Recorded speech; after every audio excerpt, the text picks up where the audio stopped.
ಗ್ರಾಮೀಣ ಭಾಗದಲ್ಲಿ ಶೈಕ್ಷಣಿಕ ಗುಣಮಟ್ಟವನ್ನು ಹೆಚ್ಚಿಸುವಲ್ಲಿ ಶಿಕ್ಷಕರ ಪಾತ್ರ ಅಪಾರವಾಗಿದ್ದು, ನಿವೃತ್ತಿ ನಂತರವೂ ಮಕ್ಕಳಿಗೆ ಜ್ಞಾನ ಹಂಚುವ ಕಾರ್ಯವನ್ನು ನಿರಂತರವಾಗಿ ಮಾಡಬೇಕು ಎಂದು ಪ್ರಭಾರ ಕ್ಷೇತ್ರ ಶಿಕ್ಷಣಾಧಿಕಾರಿ ಉದಯ್ ಸಲಹೆ ನೀಡಿದರು. ಪಟ್ಟಣದ ವಿದ್ಯಾವಿಕಾಸ ಶಾಲೆಯಲ್ಲಿ ರೋಟರಿ ಕ್ಲಬ್ ವತಿಯಿಂದ ಹಮ್ಮಿಕೊಂಡಿದ್ದ ನಿವೃತ್ತ ಶಿಕ್ಷಕರಿಗೆ ಸನ್ಮಾನ ಕಾರ್ಯಕ್ರಮ ಉದ್ಘಾಟನೆ ಮಾಡಿ ಮಾತನಾಡಿದರು. ಮಕ್ಕಳನ್ನು ತಿದ್ದಿ ಆಸಕ್ತಿಗೆ ತಕ್ಕಂತೆ ಉತ್ತಮ ಶಿಕ್ಷಣ ಶಿಸ್ತು ನೀಡುವುದು ಪ್ರತಿಯೊಬ್ಬ ಶಿಕ್ಷಕರ ಜವಾಬ್ದಾರಿ. ಈ ನಿಟ್ಟಿನಲ್ಲಿ ಪ್ರತಿಯೊಬ್ಬ ಶಿಕ್ಷಕರು ನಿಮ್ಮ ಜವಾಬ್ದಾರಿಯನ್ನು ಅರಿತು ಕಾರ್ಯನಿರ್ವಹಿಸಬೇಕು. ಶಿಕ್ಷಕ ವೃತ್ತಿ ಬಹಳ ಮಹತ್ವವಾದದ್ದು. ಸರ್ಕಾರಿ ಸೇವೆಯಲ್ಲಿ 35 ವರ್ಷಗಳ ಕಾಲ ಶಿಕ್ಷಕ ವೃತ್ತಿಯಲ್ಲಿ ಸೇವೆ ಸಲ್ಲಿಸಿ ನಿವೃತ್ತರಾಗಿರುವುದು ಸುಲಭದ ವಿಷಯವಲ್ಲ. ನಮ್ಮ ಸಾಧನೆ ಹೆಚ್ಚಿದೆ. ನಾವು ನಿವೃತ್ತಿಯಾದರೂ ಸಹ ನಮ್ಮ ಸುತ್ತಮುತ್ತಲ ಮಕ್ಕಳು ಚೆನ್ನಾಗಿ ವ್ಯಾಸಂಗ ಮಾಡಲು ಪ್ರೇರೇಪಿಸಬೇಕು. ಜೊತೆಗೆ ಮುಂದೆಯೂ ಮಕ್ಕಳಿಗೆ ಮಾರ್ಗದರ್ಶನ ಮಾಡುವುದನ್ನು ಮುಂದುವರಿಸಬೇಕು. ನಿವೃತ್ತ ಜೀವನವನ್ನು ಉತ್ತಮವಾಗಿ ಕಳೆಯಬೇಕು ಎಂದು ಹೇಳಿದರು.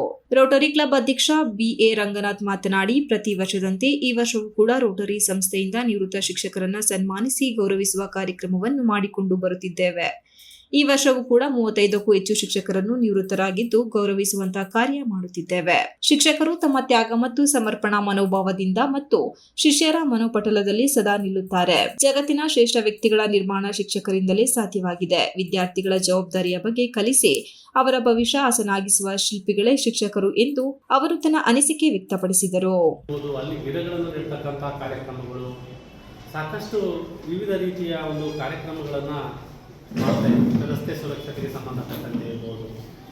ಮೊದಲಿಂದಲೂ ಕೂಡ ಇವರು ಎಲ್ಲ ಕೆಲವು ವಿಷಯಗಳಲ್ಲಿ ತಮ್ಮನ್ನು ತಾವು ತೊಡಗಿಸಿಕೊಂಡು ಸಮಾಜಕ್ಕೆ ಒಂದು ಕಾಣಿಕೆಯನ್ನು ಈ ಒಂದು ಸಂಸ್ಥೆ ಮೊದಲಿಂದಲೂ ಕೂಡ ಕೊಡ್ತಾ ಬರ್ತಾ ಇದೆ. ಎಲ್ಲ ನಮ್ಮ ಸದಸ್ಯರುಗಳು ಸುಮಾರು 15ರಿಂದ 20 ಸಾವಿರವರೆಗೆ ಒಂದು ವರ್ಷಕ್ಕೆ ಹಾಕ್ಕೊಂಡು ಅದರಲ್ಲಿ ಈ ಸರ್ವಿಸ್ಗಳನ್ನ ಕಾರ್ಯಕ್ರಮವನ್ನು ಮಾಡ್ತಾ ಬರ್ತಾ ಇದ್ದೀವಿ.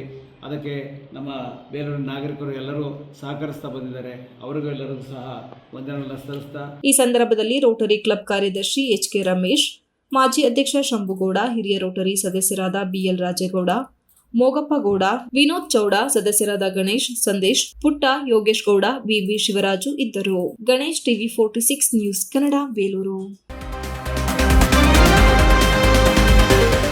You are watching TV 46 News Kannada.